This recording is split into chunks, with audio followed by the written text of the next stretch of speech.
Hey everyone, Happy New Year. We're here with Living Howdy. Well, the ultimate health journey with Dr. Phillip Zinni, myself, Jovi Marie. In the background, we do have Alice Boswell and Angel Conway. We'll be back next week. So, Dr. Phillip, I know this week we were going to be talking about weight loss and a little bit more in detail about it. So, give us a little bit more on this journey because I know everyone starts the new year running off, wanting to lose weight, doing their new year resolutions and all this stuff. But what are some steps that you would recommend? You are the, our health doctor, the one that's always giving us great advice and giving, putting us in this path where we're doing it a marathon and it's a journey. So give us a little bit more of what your inputs are, Dr. Phillip. Well, thank you for those kind words. And you're exactly right. You hit the nail on the head. And that is, it is a marathon and it's a journey. It's not a sprint. It's not something that you do for a short period of time. You can certainly set goals and habits because depending on who you listen to, a habit is either formed in 40, 60, or 90 days. So you can set some short-term goals, which is very admirable, because then those short-term goals will help to set you up for success kind of later on. But the big thing is to remember that this is a marathon, it's a lifestyle change. And because of that, you want to make sure that you set a good foundation. So, what is a good foundation? The first thing is, and I know this sounds painfully simple, but it's so true, and that is water. Making sure that you have adequate hydration.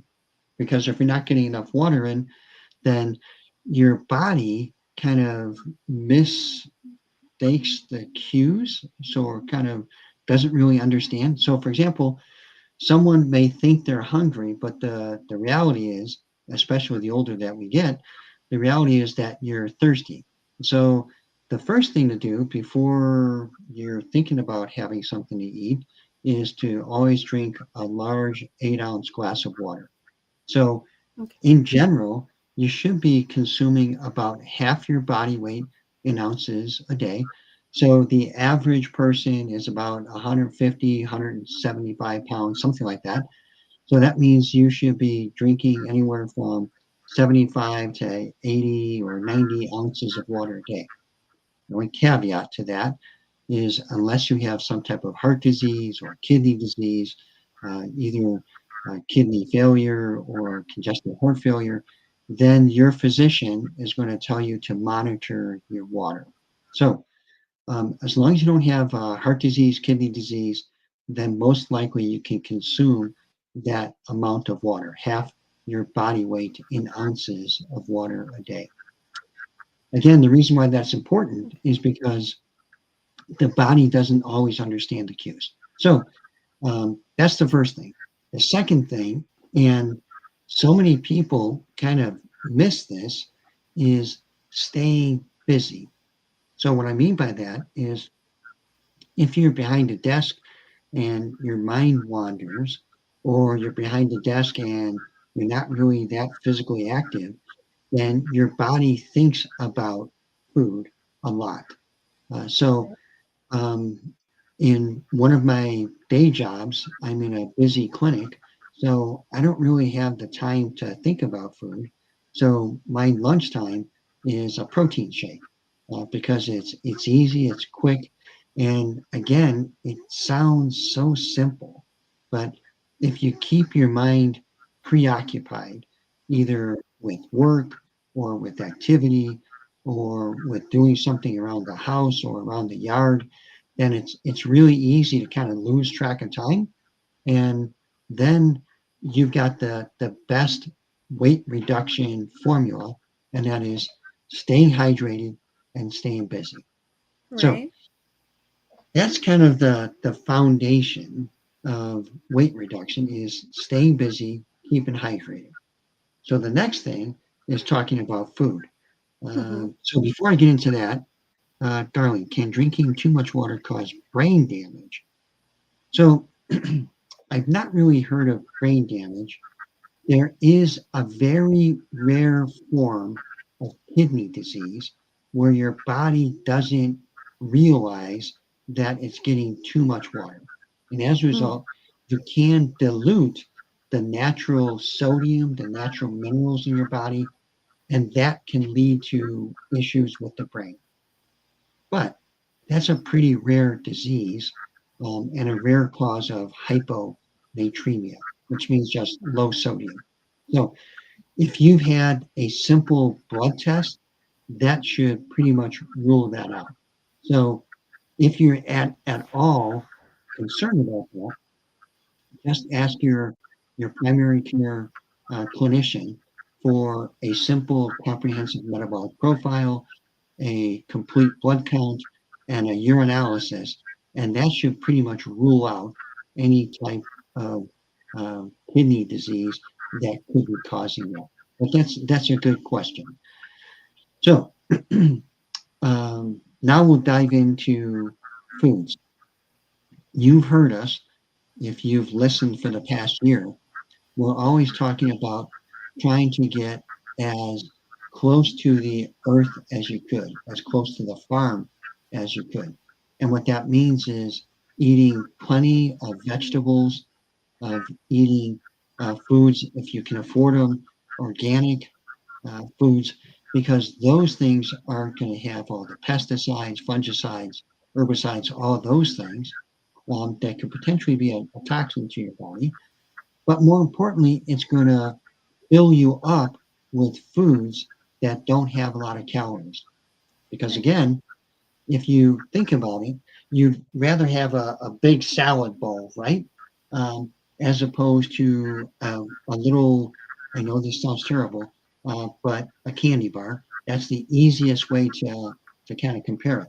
But even if you were to try to look for a kind of heart healthy or a lean protein type of a protein bar or a meal replacement bar, it's still just a little tiny bar.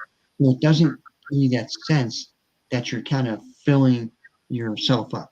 So that's where it helps out to have a big salad, a big bowl of vegetables, and then a lean source of protein. That protein could be either plant-based, so nuts and seeds, Yeah. or it could be something like uh, tuna or salmon or some type of lean fish or a food that has a high source of omega fats. If not, then chicken. Chicken is the next source of meat. How often should I adjust my diet as I lose weight? So really, you're not really adjusting your diet. You're trying to get to a clean lifestyle, kind of like a clean, healthy diet, and you really don't want to adjust it. You want to go to that and stay to that. So the only adjustment may be trying to get rid of some of the other things that are highly processed. So that means highly processed breads or highly processed cereals. You want to try to get away from those. And if you need to have a bread, try to make it yourself or try to make sure that it's gluten free. Or Jovi, you've got some great recipes for breads that are made out of almond flour. So Hmm. things that contain protein. So maybe you can talk a little bit about that. Yeah, definitely. We can always do different breads, especially with the almond flour. And that's one of the good sources of proteins that you want in your body. So I know that we're doing some recipes. I know that we're working on some over the winter time. So we do have this one bread that we're doing, or a biscuit with some cheese in there. And that one's coming out really tasty. So we're just making some adjustments on there, and also adding those good proteins that you want. Um, Mhm. that's the main source. Is the source is to have the right proteins in there. Even if you have a little bit of protein powder that you add to that almond flour as well, you're adding more protein on there. So that's a good Exactly. source. Yeah, Hmm. exactly. How can I control cravings and emotional eating during weight loss? So, Good one. um, there's a couple ways to do that. Again, the real basic ways are just making sure you're hydrated and you're busy. The other way, and this is a lot more complicated, and that is to make sure you talk to your primary care clinician to find out if you have hormone imbalances, because estrogen, testosterone, progesterone, thyroid imbalances, and along with cortisol, can create some of those cravings. So that would be the most aggressive way. Um, then, kind of a middle of the road way is to make sure that you're eating, as Jovi said, trying to get more protein in your diet, because usually it's the up and down of your sugar and insulin level that creates those cravings. So if you're consuming more of a plant-based or more of a protein-based, and that's good, healthy proteins, that'll help to eliminate some of those cravings. Mark, do I need any supplements, examine vitamins and fiber while dieting?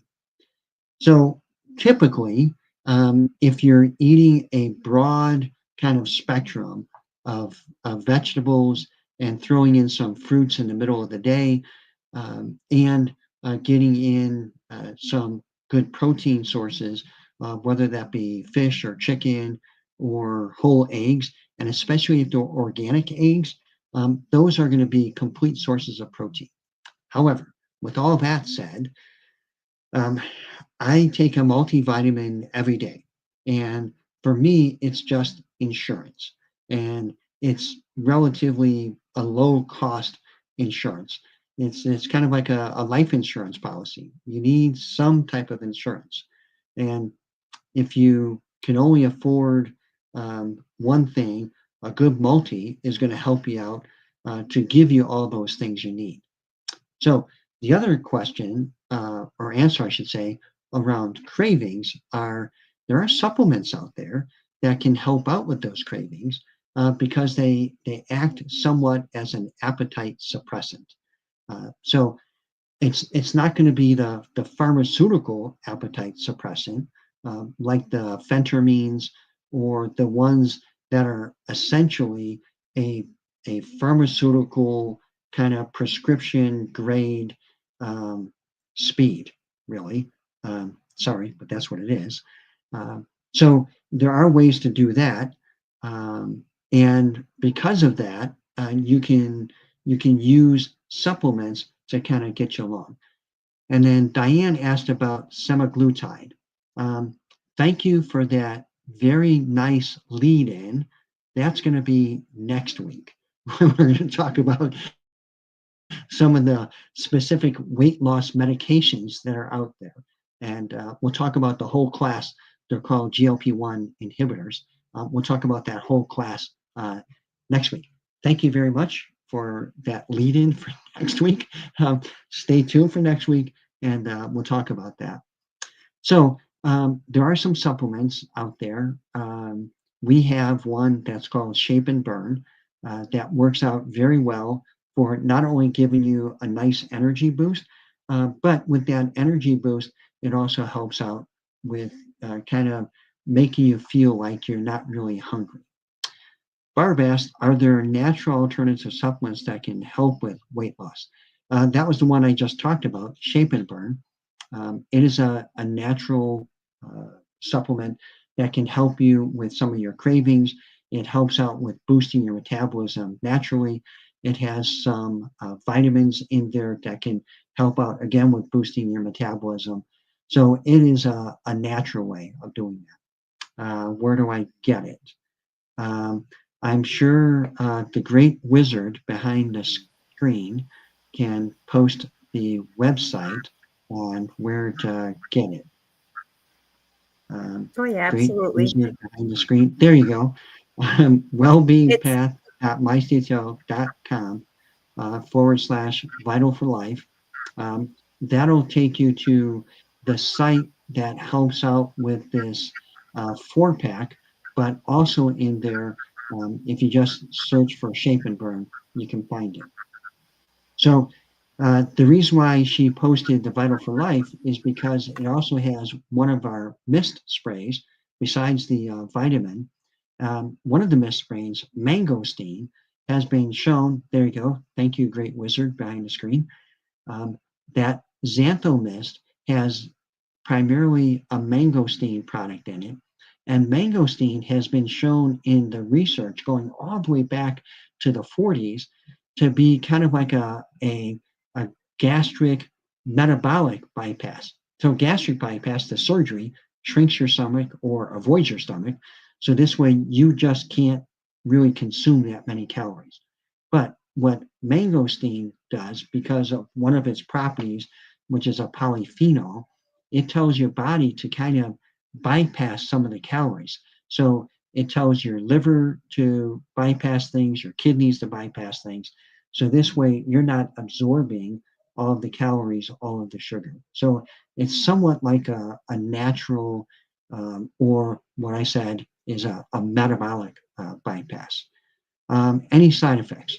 So some people, not all, but some people are acutely sensitive to caffeine.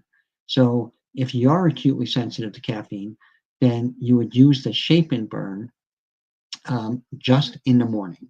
Uh, there are some people that have tried using it in the afternoon, and again, it doesn't make you really jittery, but it just keeps you more alert and more awake.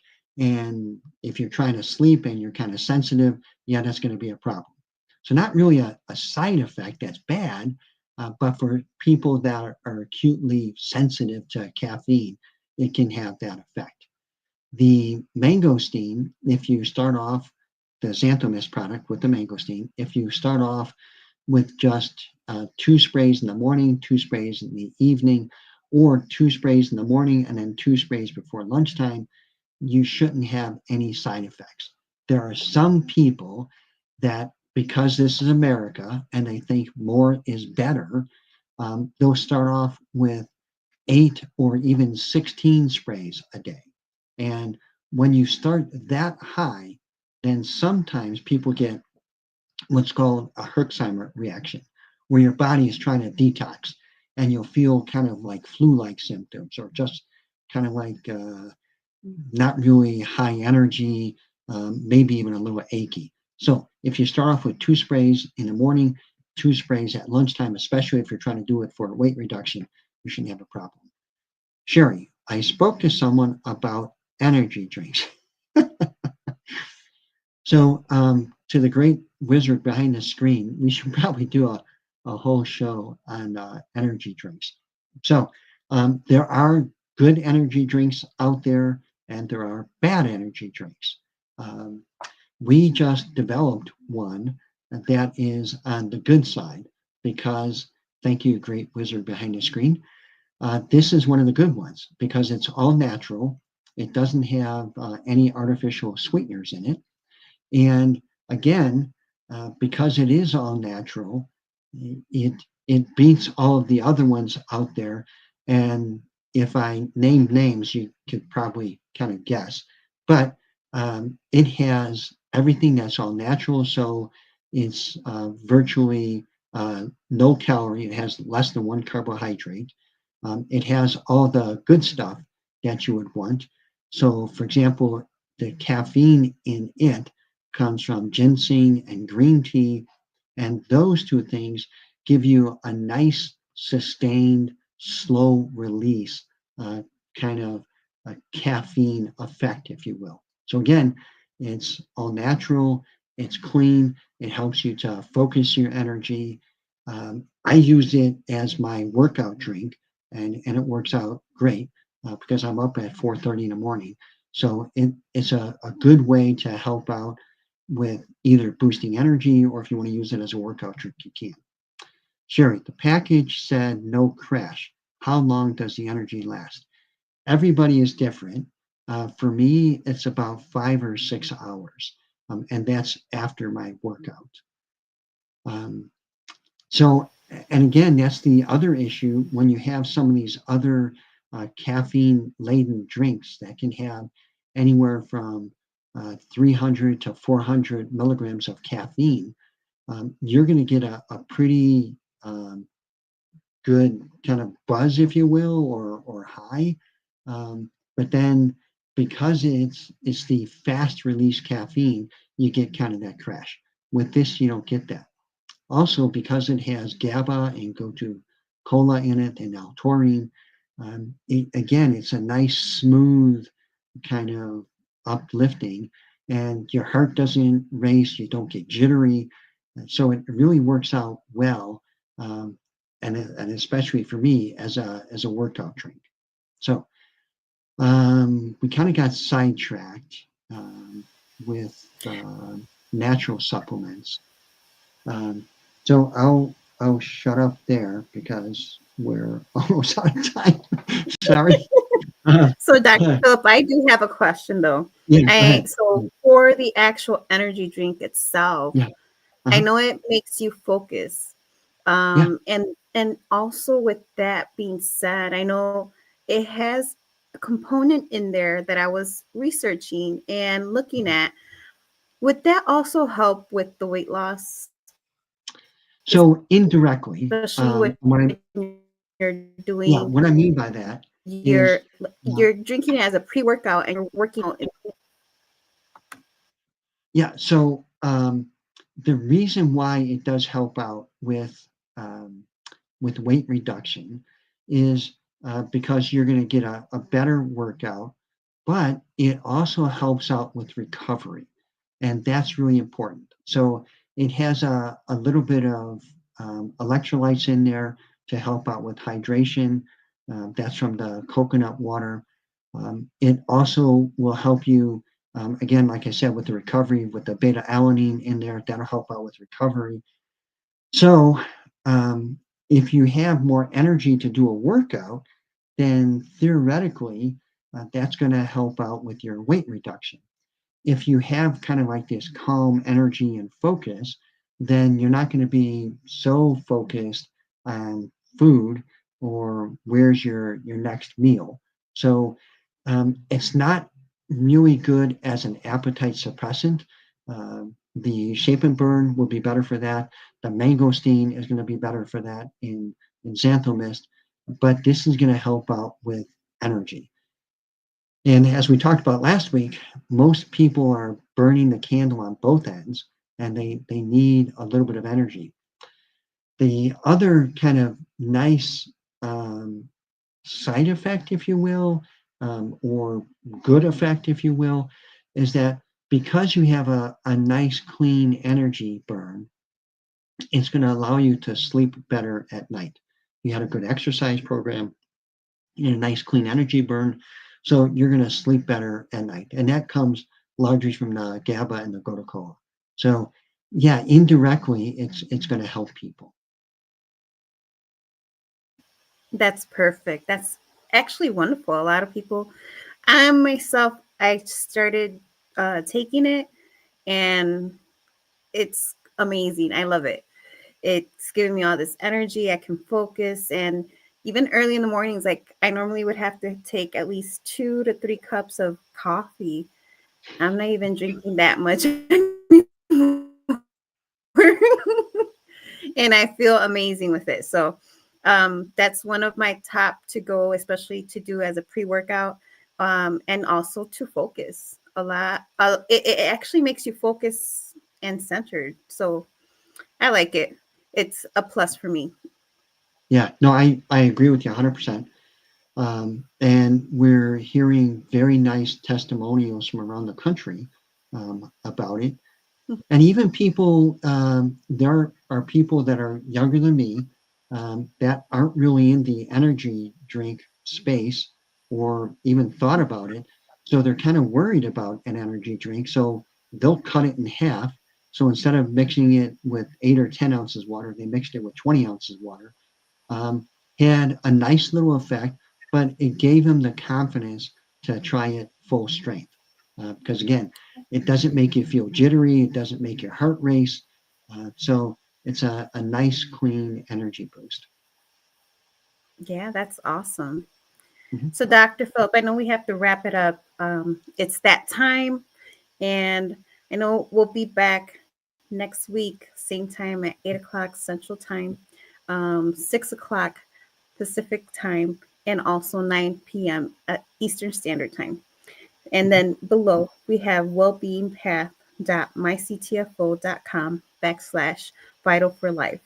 So if you guys have any questions about any products, any of the health questions that Dr. Phillip has answered, and next week, he already had the question that we are going to be talking about next week. So you're going to have to get ready and come back next Wednesday at 8 p.m. Central Time. So, Dr. Phillip, do you want to end with anything else to summarize? Yeah. So cliffhanger, semaglutide, GLP-1 inhibitors, good or bad. So you're gonna have to listen to next week. And just the big thing is listen to your body, take baby steps.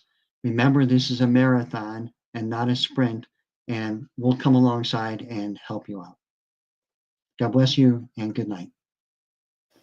Thank you. You guys have a good night. See you next Friday, Wednesday.